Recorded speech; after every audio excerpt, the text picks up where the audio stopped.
सावली नागिन सीरीज का भाग नंबर 27। सुनिए।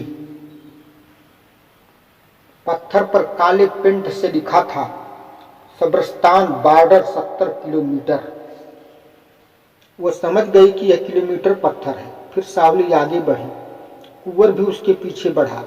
दोनों 2 किलोमीटर तक आगे बढ़े, लेकिन उन्हें अभी कोई सूत्र या सुराग नहीं मिला। बढ़ते वक्त उन्हें फिर वही किलोमीटर पत्थर मिला। इस बार सावली बोल पड़ी, कुंवर, यह सब्रस्तान बॉर्डर हर किलोमीटर पर लिखा है, यह कौन सी जगह है? सब्रस्तान एक छोटा सा देश है सावली, कुंवर धीमे स्वर में बोला।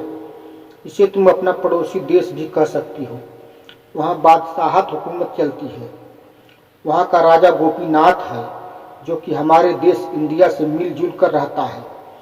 एक बार ईरान देश सब्रस्तान पर चढ़ाई करके कब्जा करना चाहा, लेकिन जब वह यह सुना कि सब्रस्तान के बादशाह का साथ इंडिया सरकार से है, तो वह चढ़ाई करने का फैसला त्याग दिया।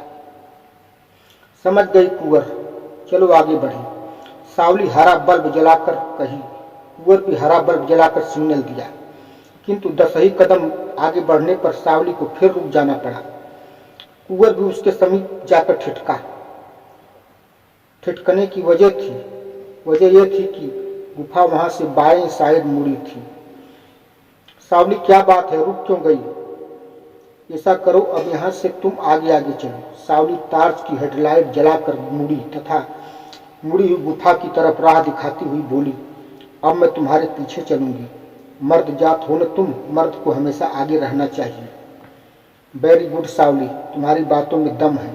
अब मैं आगे आगे रहूंगा और तुम मेरे पीछे। कहता हुआ कुंवर मुड़ी हुई गुफा की तरफ बढ़ा तथा सावली की आगे आगे चलने को तैयार हुआ। उधर दूसरी तरफ एक शानदार हवेली, जो कि जंगलों से घिरकर जंगली हवेली का रुख ले रही थी। वह 4 आंगन वाली हवेली, जिसके एक आंगन में बहुत ही विशालकाय बरगद का वृक्ष था, जो कि अधेड़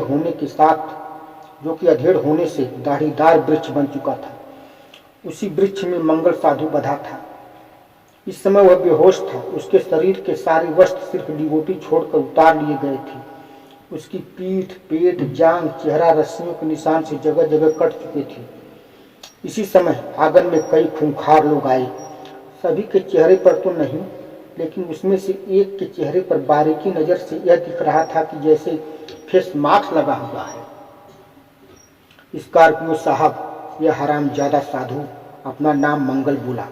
इसने हमारे गैंग के जंगी को त्रिशूल से मार डाला। यह उस जासूस लड़की सावली का साथी है। इस समय सावली और कुंवर कहाँ हैं, इसके बारे में कोई पता नहीं बोला। हमारे गुप्तचर द्वारा खबर मिली है कि शाम के समय यह सावली से बातें कर रहा था। हमारे समझ में तो यह आ रहा है, यह साधु नहीं बल्कि उन्हीं इंडियन जासूसों में से एक जासूस है। कोई हर्ज नहीं काली, फेस मास्क वाला स्कॉर्पियो गला खंगार कर बोला। तुम सब इसका बंधन खोलकर इसे किसी कमरे में ले चलो। भोर तक इसे होश आ जाएगा। उसी समय इसे टार्चर करके पूछ लेंगे और कल तक उन वैज्ञानिकों को भी मेन लीडर एल्बर्ट के हवाले कर देना है। कल उन इंडियन जासूसों को भी गोलियों से भून देना है। हम लोग आज की रात यहाँ और रहेंगे। इस साधु को भी हम लोग खत्म कर देंगे, लेकिन पहले इससे साफ जानकारी हासिल करो कि यह है कौन। हमारे आतंक गुट का मेन जासूस इंडिया में है। सुबह तक वह भी आ जाएगा। इस बार उसकी मुलाकात हम लोग एल्बर्ट सर से करवाएंगे। अब इस साधु का बंधन खोलकर अंदर ले चलो और उस कलुआ कसाई से बोल देना उन वैज्ञानिकों को हिरण की मांस जरूर खिला देगा। इधर गुफा में कुंवर और सावली लाल तथा हरी लाइट जलाकर आगे बढ़ते रहे। वे 8 किलोमीटर के करीब आगे बढ़ चुके थे, किंतु अभी उन्हें मकड़ी तथा मकड़ियों के जाल के सिवा कुछ भी हाथ नहीं लगा। अब आगे की कहानी अगले एपिसोड में सुनेंगे।